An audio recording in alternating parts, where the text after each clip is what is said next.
Let me begin by saying congratulations to Bishop's University for its ability to exist for 175 years. Longevity is worthy of celebration, but longevity without change is not worthy of celebration. It needs to look at the question of how it's evolving and how it has evolved over the years, because the way things are today is not the same as they were 175 years ago when Bishop's was first established, or this country was in stages leading up to Confederation.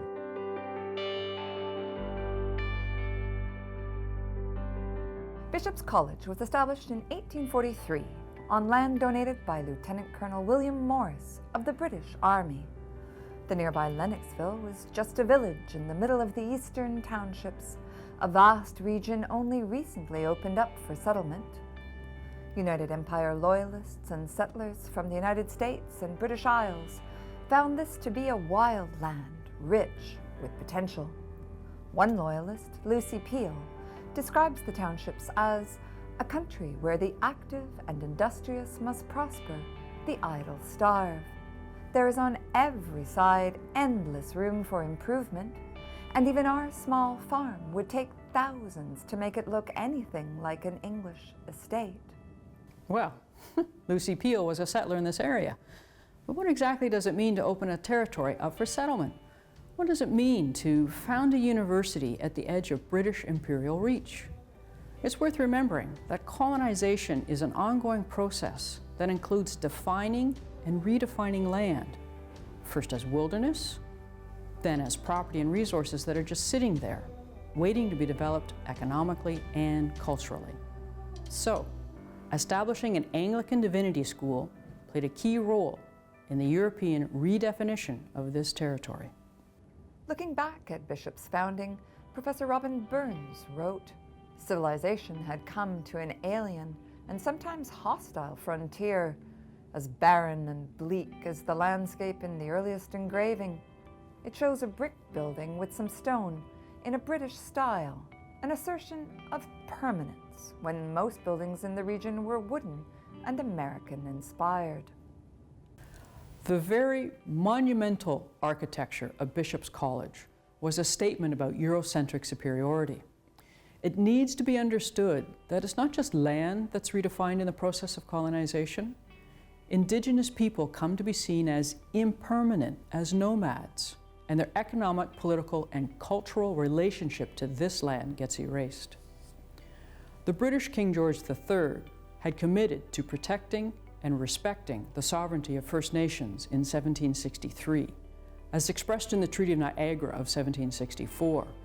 But these guarantees weren't universal and did not seem to include the Abenaki. Then, after the American War of Independence, the new international border cut right through the Abenaki's territory, so each country just defined them as being indigenous to the other side. This process of erasing 11,000 years of Abenaki history would just accelerate with Confederation in 1867. After all, nation building depends on asserting control over land, not just physically, but ideologically as well. That means that Indigenous territory gets rewritten as British colonial space through a whole system of governance, including surveying, mapping, and even property law. It also involved religious, cultural, and educational institutions that established the collective identity of this colonial society. These institutions wrote Indigenous people out of the colonial narratives of progress and advancement.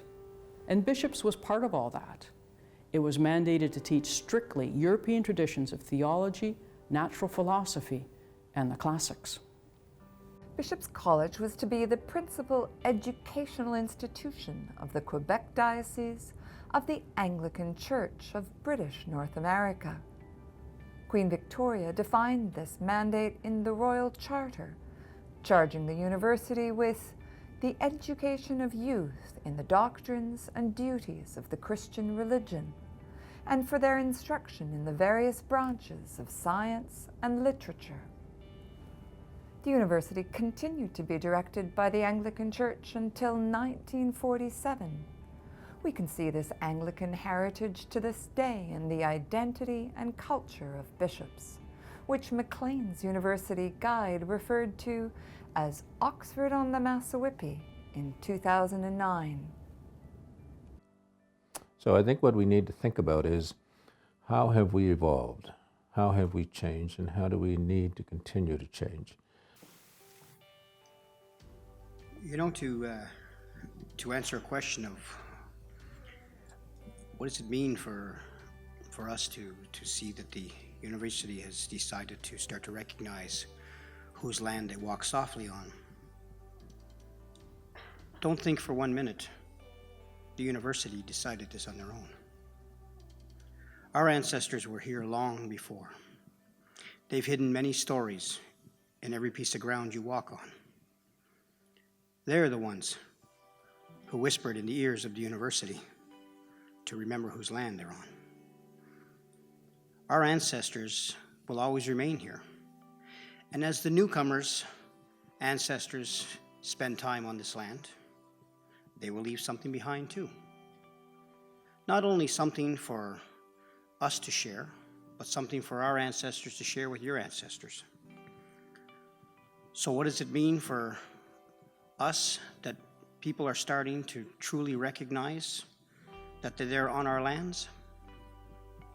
It lets us know that our ancestors are finally starting to speak loud enough and people are hearing. I think the beautiful part, the interesting part for me, is to know that our people, whenever we'll be walking here in the mountain or where the trees are, that our ancestors were walking there too. And the San Francisco River is not very far from here.